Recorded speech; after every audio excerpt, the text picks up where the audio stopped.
As organizações enfrentam cada vez mais o desafio de ter pessoas preparadas para as chamadas digital skills, ou seja, habilidades digitais. Mas a gente não está falando só de saber usar um computador, vai muito mais além disso, e tudo isso começa na educação. E é por isso que a gente está aqui para conversar com o professor Pedro Pombo, que é da Fábrica de Ciência Viva, aqui de Aveiro, com o vereador, que aqui, vereador em Portugal, é um cargo executivo, que valeria mais ou menos aos nossos secretários do Brasil, João Machado, que é da Aveiro Tech City, Juliana Queiroga, que é Head de Inovação Corporativa e professora da CESA School, e Pierre Lucena, presidente do Porto Digital. Então, muito obrigada pela participação de vocês aqui. Professor, vou começar com o senhor, porque o Fábrica Ciência Viva é um espaço de educação muito diferente do que a gente está acostumado a ver, e lida com crianças muito pequenininhas, né? Então, a cada semana, pelo menos, uma turma de uma escola fica estudando ciência dentro de um ambiente único, que é a Fábrica Ciência Viva. Eu queria que o senhor, então, tentasse desenhar, explicar para a gente o que é esse projeto.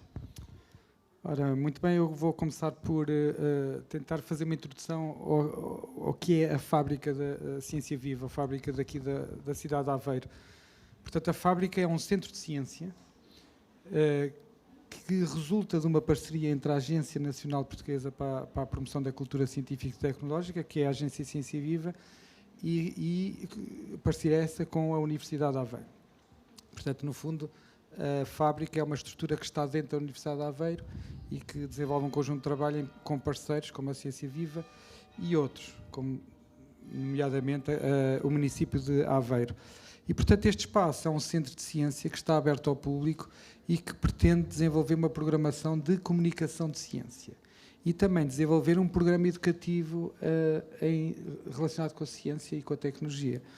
Portanto, nós temos 3.750 metros quadrados, temos 14 salas cujos conteúdos são conteúdos científicos, de onde estão orientados e desenvolvidos para envolver público de várias idades, desde jovens das escolas, do primeiro ciclo, ao ensino médio, ao ensino secundário e também um conjunto de atividades para o público adulto.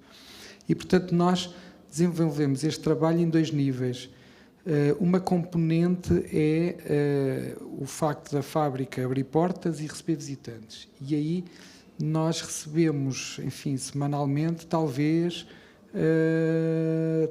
umas mais de 10 ou 15 escolas de vários pontos do país, porque marcam visitas, pagam bilhete para fazer essa visita e fazem as atividades que estão programadas na sua visita. São experiências da área de ciência? São experiências, podem participar em exposições, temos salas com exposições, temos vários laboratórios, laboratórios de robótica, de química alimentar, de fotónica, de química, de biologia, de geologia. Ou seja, aprender ciência na prática, não ficar só lá no Sim, quadro.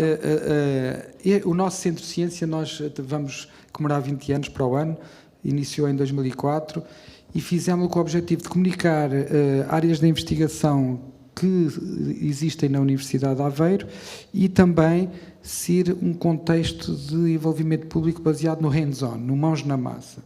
Ou seja, as pessoas fazem e estão envolvidas nas atividades e de mexer.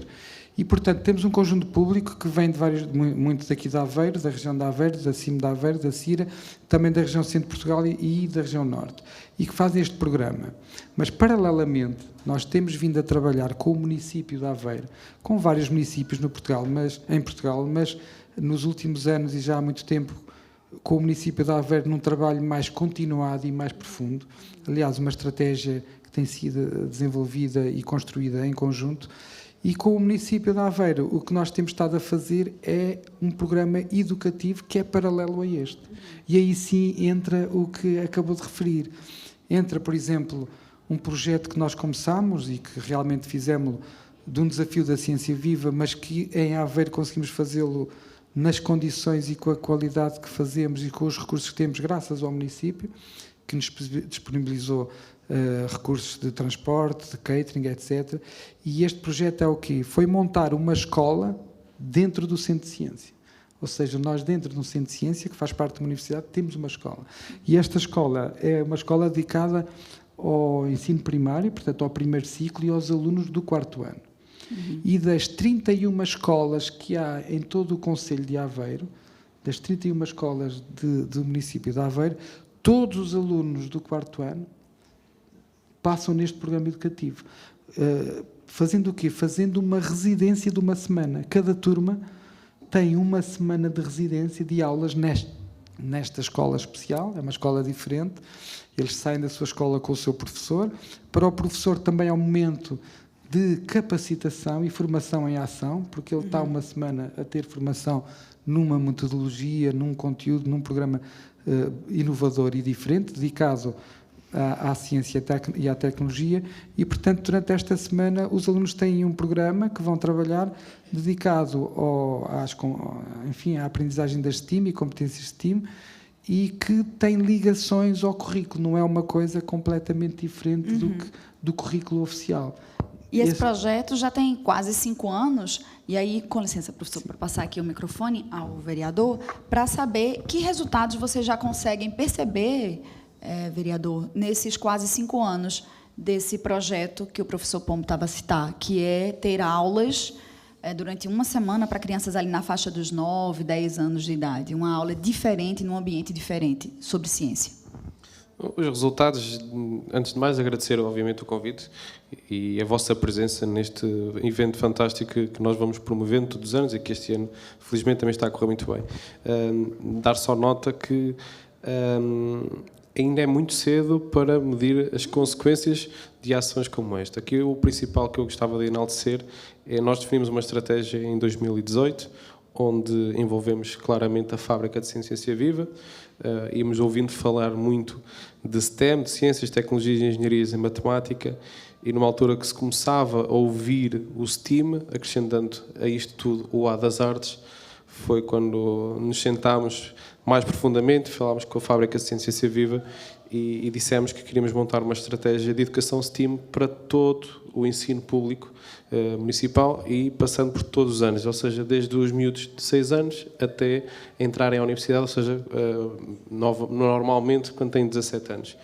E esse programa foi desenhado de forma conjunta, onde a Escola da Ciência Viva é apenas uma das áreas que nós estamos a implementar. A grande estratégia desenhada em conjunto e que, orgulhosamente, o professor Pedro Pombo é um dos líderes desta área, é todas as nossas escolas, todas mesmo, têm laboratórios tecnológicos.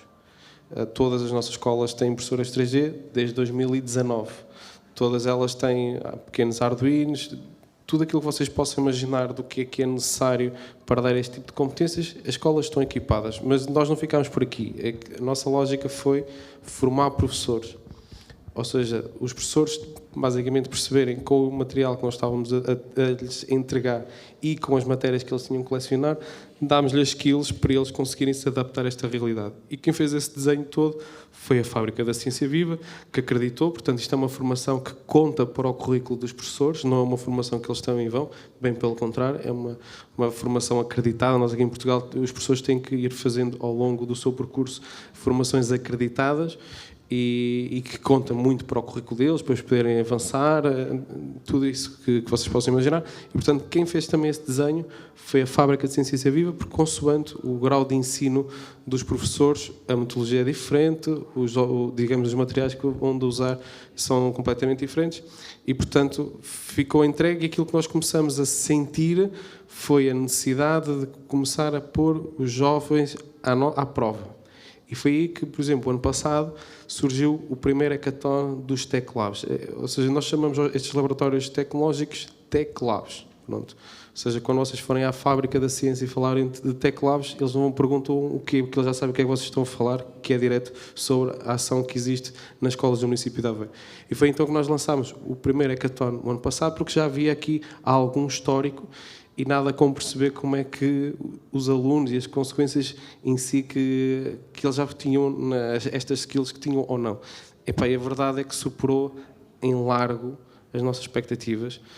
Amanhã é o segundo hackathon que vamos desenvolver e, portanto, aquilo que eu espero é mais novas ideias, novas soluções e visões completamente diferentes porque os miúdos são postos à prova, mas de uma forma de trabalho de equipa, em que eles cada um se entendem qual é que cada um pode dar o seu contributo, que é aquilo que as novas organizações necessitam, ou seja, que todos percebemos um pouco de tudo e cada um dar o seu melhor para o bem do projeto, o bem da empresa. E, portanto, é isso que estes jovens de Aveiro já estão a aprender e que, estou certo, daqui a 10 anos, aí sim podemos fazer uma avaliação rigorosa e completa das consequências deste projeto. Agora, das primeiras coisas que costumamos a sentir, que já estamos a sentir, o feedback é muito positivo.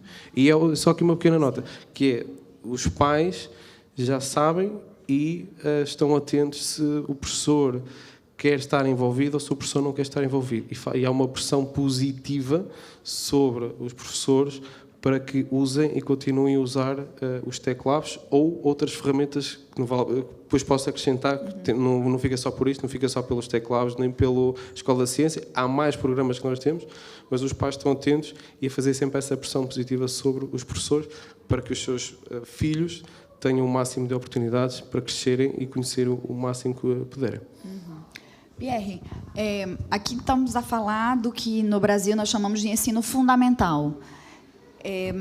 Mas no Brasil, o próprio Porto Digital lidera um projeto já para os mais velhos, né? Para aquele pessoal lá do ensino médio, que é o ensino secundário em Portugal, já pensando numa profissionalização. Já é outra etapa, mas que também é uma etapa importante para quem mesmo não teve essa oportunidade, né? Como aqui em Aveiro. Bom, no nosso caso já é o ensino superior mesmo, então, não é o médio. Para quem está terminando o médio, para o ensino superior. Né? Como se fosse uma faculdade aqui, né? Uma graduação de vocês, que é 2 anos e meio, aqui é 3, né?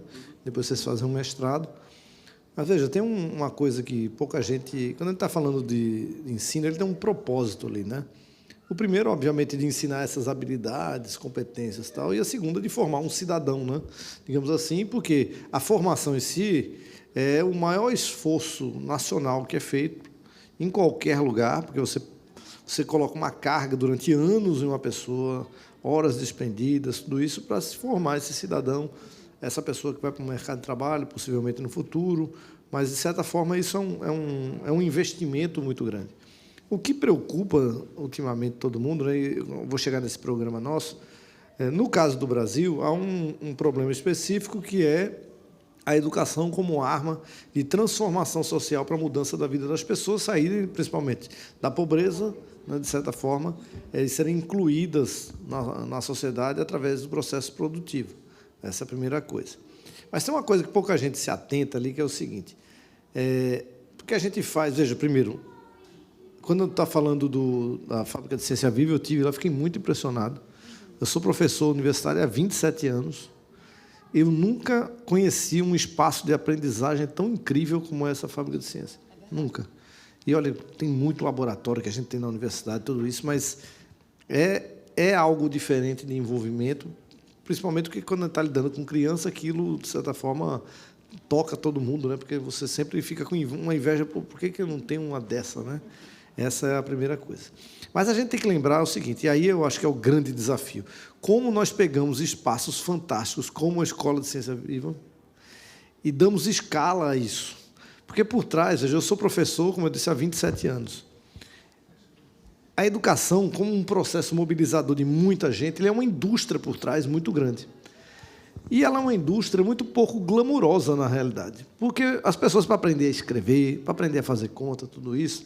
Veja, eu sou professor, eu sei que eu tenho 60 alunos na minha turma, eu dou 60 horas de aula no semestre, eu tenho uma chamada para fazer, eu tenho uma prova para fazer, eu tenho que colocar nota, eu tenho que ir para a aula todo dia. Tem essa indústria pouco glamurosa que funciona num processo industrial. E ao mesmo tempo, você tem essas pílulas, digamos assim, de inovação, que são absolutamente diferentes e muito mais impactantes no resultado do que essa indústria um pouco glamurosa. Então, como é que a gente transforma esse pouco glamour que a gente tem em muitos espaços como esse, né, de aprendizagem, porque essa indústria que eu estou falando, que eu participo, ela faliu. Ninguém aguenta mais ir para a universidade. Esse é um fato. Não tem, porque você foi, de certa forma, impactado por novas tecnologias ao longo do tempo, né? E novas tecnologias, eu estou falando tudo. Hoje, por exemplo, muita gente fala, não, tem que proibir o uso do celular, né? Isso era o que as pessoas falavam lá quando foi inventado o livro, porque o papel do professor é ficar lendo o livro na frente. E aqueles professores que foram impactados com o livro, porque ele não precisava mais ficar lendo, e continua lendo até hoje, viu? Depois de séculos, a galera continua lendo o mesmo livro.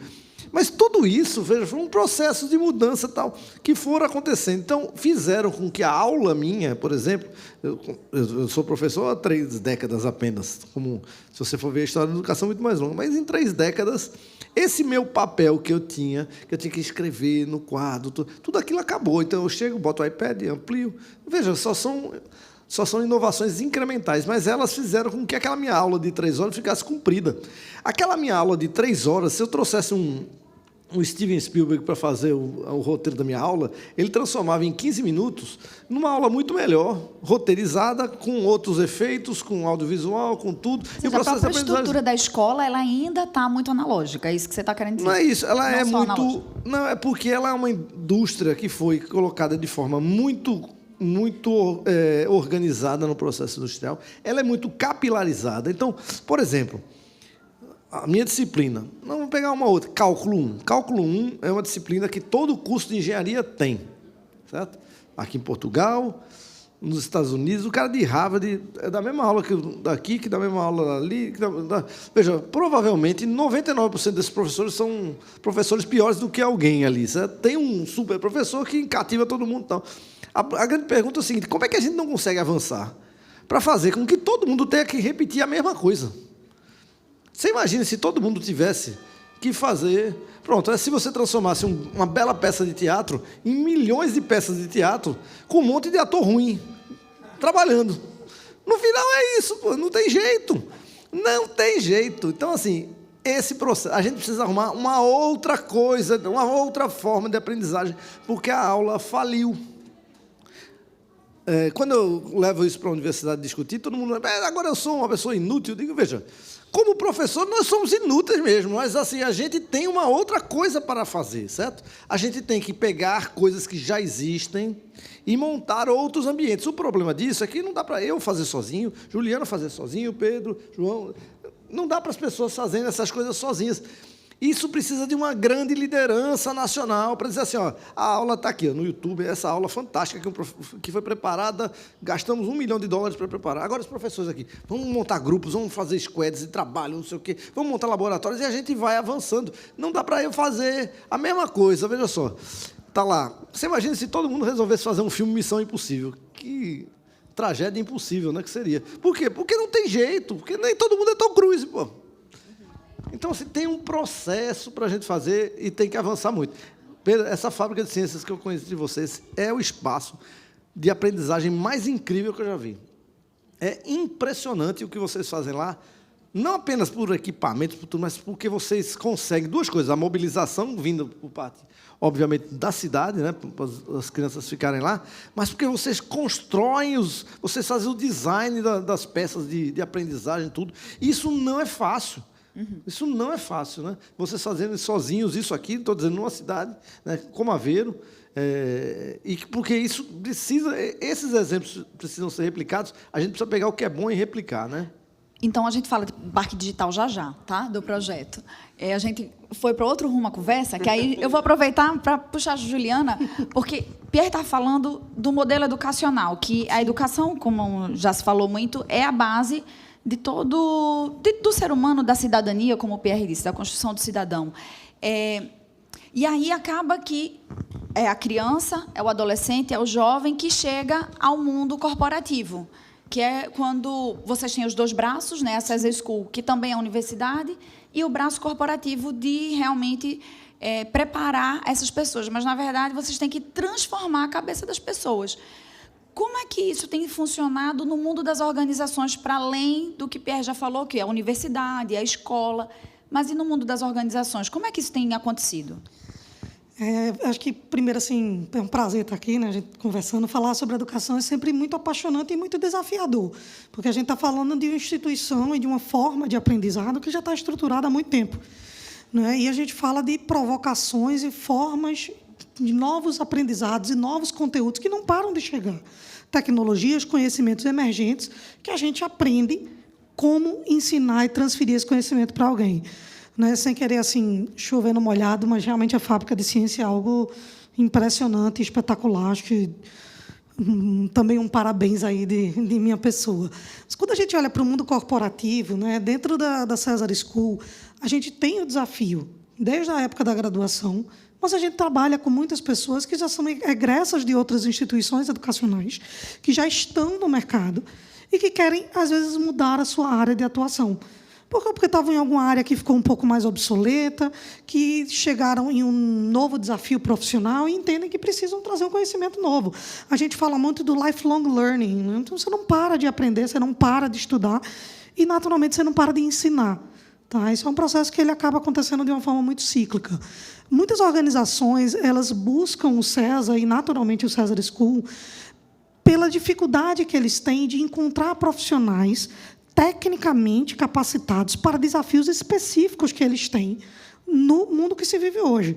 Então, quando a gente fala de uma grande corporação que trabalha com parte de sua estrutura para a tecnologia da informação, por exemplo, e ele não tem quantidade suficiente de colaboradores, a gente fala de um gap anual no Brasil, é uma outra escala, mas de 50 mil colaboradores ao ano. Esse número vai se acumulando ano a ano.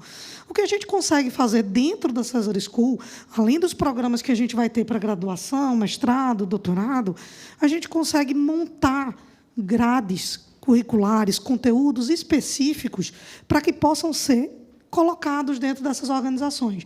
Então, a gente tem uma organização que chega, procura o Cesar porque precisa acelerar ou transformar o nível de conhecimento técnico de sua equipe.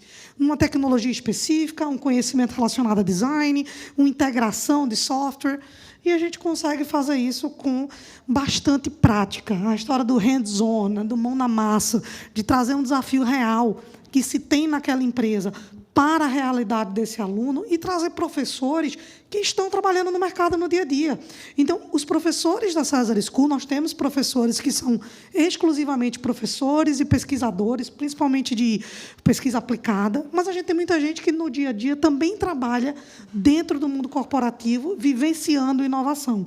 Porque, no final do dia, o que a gente quer é poder aplicar essa inovação de forma a resolver problemas dentro daquela empresa ou de outras. E o aluno, o maior desafio que a gente tem para os alunos, e que eu digo para os meus, é um processo de reaprendizado.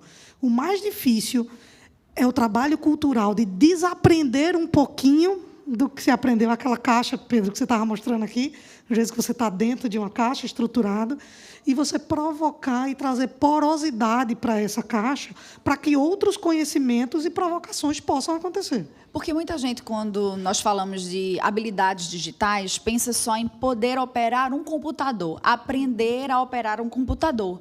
Quando, na verdade, operar o computador é a pontinha ali.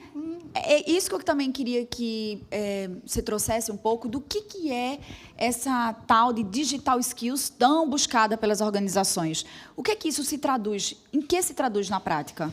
Quando a gente fala de um mundo digital, que aí a gente tem uma provocação que é você tentar unir o mundo físico com o mundo social e o mundo digitalizado em si, passa muito além de uma ferramenta. O computador ele é uma ferramenta, ele é uma das formas de você acessar o digital. Mas você tem digitalização de voz, de imagem há muito tempo. Imagina a primeira vez que a gente conseguiu separar a voz de uma pessoa da imagem dela. Né? Quando você começa a pensar no rádio, numa gravação, que hoje em dia você tem podcast um atrás do outro. Então, você consegue fazer com que essas ferramentas elas se comuniquem e você tem que trazer o digital para dentro de um momento de uso da sociedade. O digital ele vem como uma forma de facilitar e dar mais acessibilidade para as pessoas, seja no mundo profissional, seja no educacional e seja também no nosso dia a dia, no nosso social. Quando a gente fala de digital skills, mexer no computador vai ser importante, mexer no aparelho celular vai ser importante. E a gente tem muito cuidado para não deixar as pessoas com a baixa literácia digital. Isso é um desafio grande, porque as prefeituras, as câmaras, elas buscam soluções que o digital permite dar uma escalabilidade maior para aquela cidade, para aquele município, mas, às vezes, você acaba deixando de fora pessoas que não sabem utilizar o digital. Então, quando a gente fala do digital skills, a gente está falando de trazer as pessoas para dentro de um mundo e de um ambiente que ele pode ficar muito mais digitalizado, que ele fica muito mais veloz, muito mais ágil, com as barreiras muito menores. Então, você se comunica com instituições aqui, a gente está em Aveiro, a gente está gravando aqui um conteúdo que a gente vai apresentar no Brasil, em qualquer outro lugar que a gente deseje. Então, as barreiras, elas baixam. E aí, naturalmente, você está gerando muito mais oportunidade, porque você não tem os limites que o mundo físico impõe. Uhum. E a literacia inclui, né, professor, não só saber operar, entender, mas tem a ver muito com o compreender a lógica, até para enfrentar um problema, encontrar a solução. Que isso é um pouco preparar a criança que está ainda com 9, 10 anos de idade, não é? Eu queria, então, Sim. como é que vocês vão fazendo essa literacia, de certa forma? Como é que vocês conseguem fazer essa literacia lá na Fábrica de Ciência Viva? Estes projetos educativos, com este programa que temos com o município, é pensar realmente na sociedade do futuro, que é a sociedade de hoje já. Não é? É pensar hoje já É hoje. E no futuro, que é hoje. E pensar realmente nas competências que são necessárias nos empregos futuros, que muitos deles ainda não sabemos como vão ser, mas que sabemos que vão necessitar de pessoas com pensamento computacional, com competências a nível do código e da programação, e também com competências de criatividade, de resolução de problemas e de conseguir, através de tecnologia digital, analógica, tecnologia muito recente e também ferramentas clássicas, conseguir misturar as coisas e ter criatividade para desenvolver produtos e para resolver problemas. E essa é a diferença e aquilo que nós acreditamos e os objetivos desta estratégia, e é o que temos desenvolvido e a base de pensamento para este programa de educação STEAM e para a estratégia municipal de educação STEAM aqui em Aveiro. Ou seja, estes programas educativos também têm, como eu disse há pouco, ligação aos currículos, para que os professores percebam que é útil também para a sua prática diária. O Pierre estava a referir, nós temos esta máquina montada, e se nós fazemos uma coisa muito interessante, e o professor vê que é longe da sua prática, é longe da máquina, é longe desta prática, não tem a ver com o currículo, o professor muitas vezes diz-nos, isto é muito interessante, mas eu não estou a dar o currículo, e é um bocadinho ao lado. E então não se envolve da maneira como nós achamos que se deveria envolver. E então nós fazemos aqui um híbrido, que é, não largamos os objetivos e a metodologia que queremos, uma metodologia claramente STEAM, mas fazemos pontes ao currículo. Mas pontes não de uma forma disciplinar direta para uma área, ou seja, eu sou físico e o objetivo não é ensinar física, por exemplo, ou ensinar química, ou ensinar biologia. Há um problema muito ligado à sociedade, ou aos alunos, à região, enfim, e que é um problema multidisciplinar. E, portanto, não é propriamente ligar a uma disciplina, mas é ligar a várias áreas do conhecimento.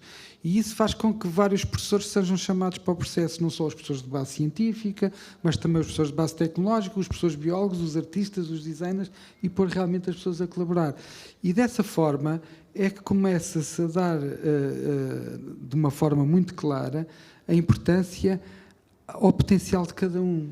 E que o integral resulta de um somatório que dá mais do que um somado de cada um deles, ou seja, o trabalho, por isso é que nós trabalhamos sempre em equipa, os alunos trabalham em equipa, etc. E eles começam a perceber que conseguem fazer coisas muito mais interessantes e até produtos finais, maquetes, protótipos, do que se fizerem sozinhos. Sim. Ou se fizerem uma parte e depois passam essa parte a outro colega. Portanto, não é só somar. E o trabalhar em grupo dá mais do que a soma. E isso valoriza jovens que muitas vezes não estariam envolvidos numa fábrica de ciência porque só por ser ciência já não é para eles. Sim. Eles acham que seria uma coisa ao lado. E que se calhar nem têm tanto sucesso nesse sistema tão industrial do ensino, tão standard. E que aqui fazem a diferença. Sim. E eles dizem, olha, eu afinal consigo, e aqui eu sou bom. Parece que na nota da escola não sou tão bom, mas eu aqui sou bom e sou melhor do que outros.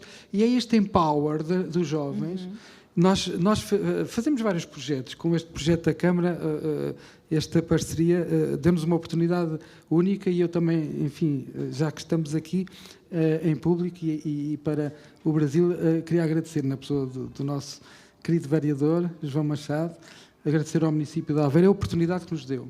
Porque isto precisa do engajamento, do envolvimento dos políticos, senão não se consegue fazer. Exato, As universidades não conseguem fazer coisas avulso de 1 ano, 2, são pequenas experiências, mas uma operação destas precisa realmente do município.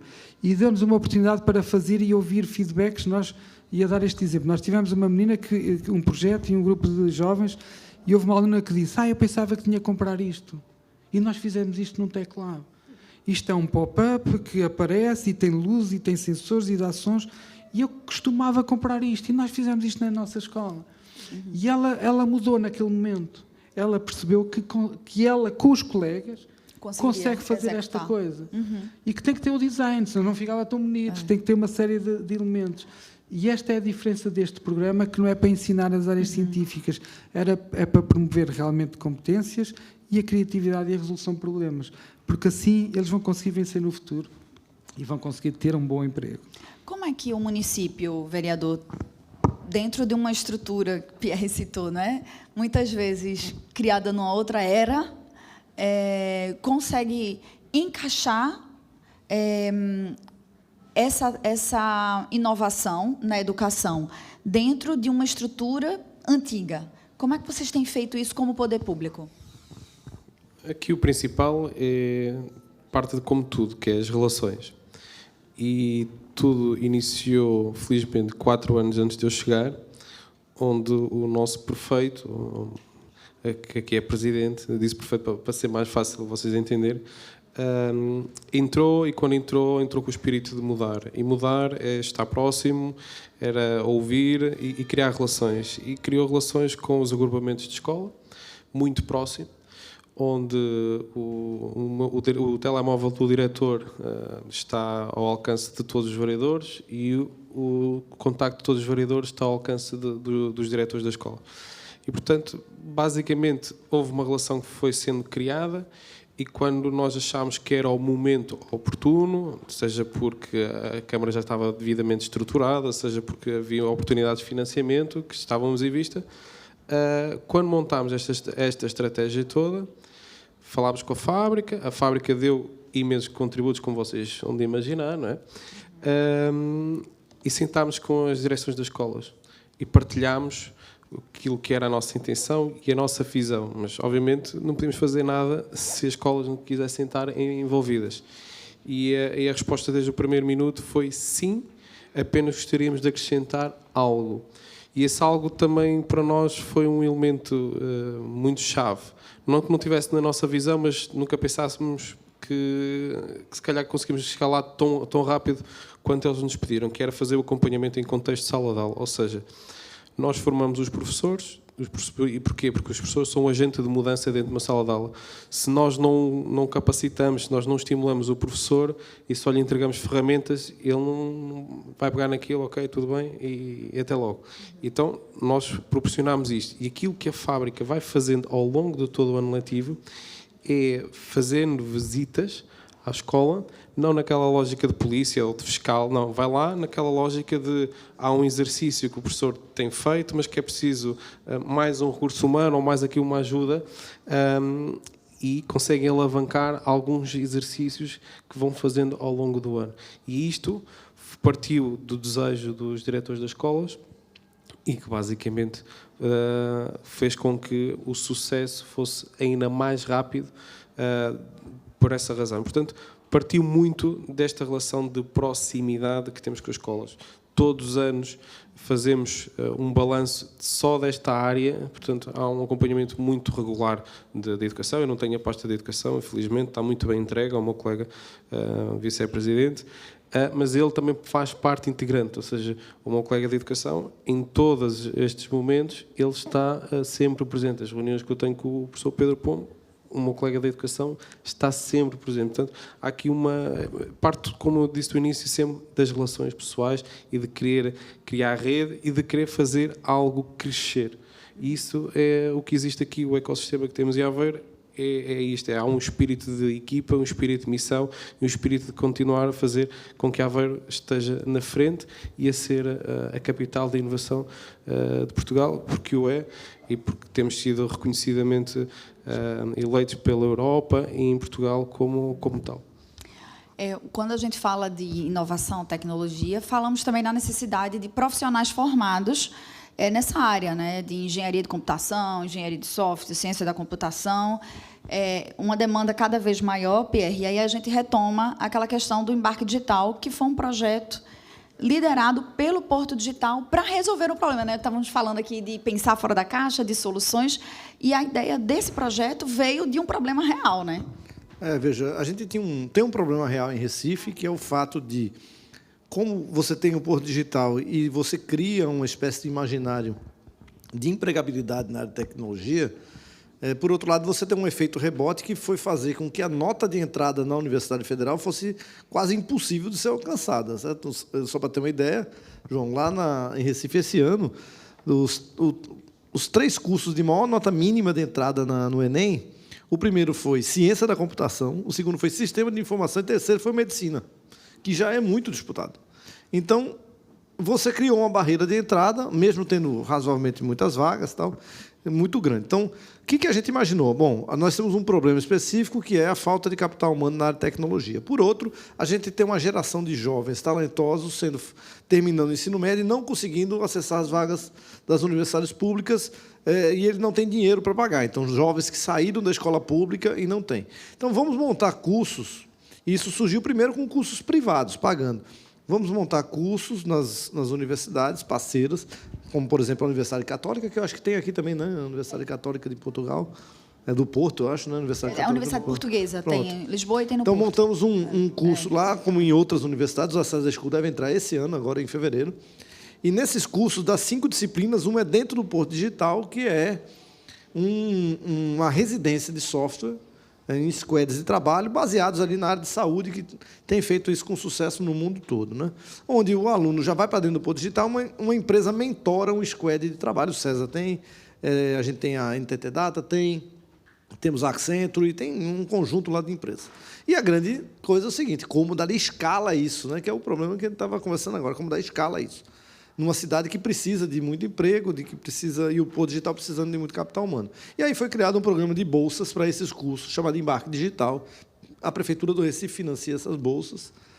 E eu estou falando de colocar 600 novos alunos por ano dentro do programa. O programa, com bolsa e sem bolsa, já tem quase 3 mil alunos. O que eu estou falando, só para ter uma ideia do tamanho do programa, isso é mais do que Portugal inteiro, somado todos os alunos de tecnologia. O tamanho da escala que foi dado, né, porque a gente precisava, a população precisa. Então, essa escala foi dada para fazer com que esse programa de inclusão e transformação social se juntasse com a necessidade de empregabilidade e pudesse construir uma cidade diferente. Quando eu estou falando isso, você imagina que 600 novos alunos por ano, numa cidade que já tinha a maior quantidade de alunos per capita de tecnologia. Mas a gente só formava 500 pessoas. Em 2020, formamos 505 pessoas em todos os cursos somados. Então, quando eu estou falando de 600 novos alunos, se 500 se formarem, que é uma meta usada, eu estou falando de alunos que vieram da escola pública. Então, se você passar pelo Porto Digital daqui a 10 anos, esses alunos, somados às cotas das universidades federais, você vai ver a periferia do Recife ocupando as vagas de trabalho, mudando a demografia completa do Porto Digital para que a gente consiga, na verdade, fazer um processo de inclusão produtiva para mudar efetivamente a cidade. Ou seja, a gente viu aqui, né, rapidamente, em poucos minutos, aquele reforço da informação de que o poder público, educação, desde a infância, em qualquer etapa, é muito importante, inclusive na organização. Queria agradecer a participação de vocês. Foram apenas insights e sugestões, né, para quem acompanhou a gente aqui nesse painel. Obrigada mais uma vez. E você pode acompanhar outros vídeos, outros insights aqui na nossa trilha do Brasil Tech Days, dentro da programação da Aveiro Tech Week.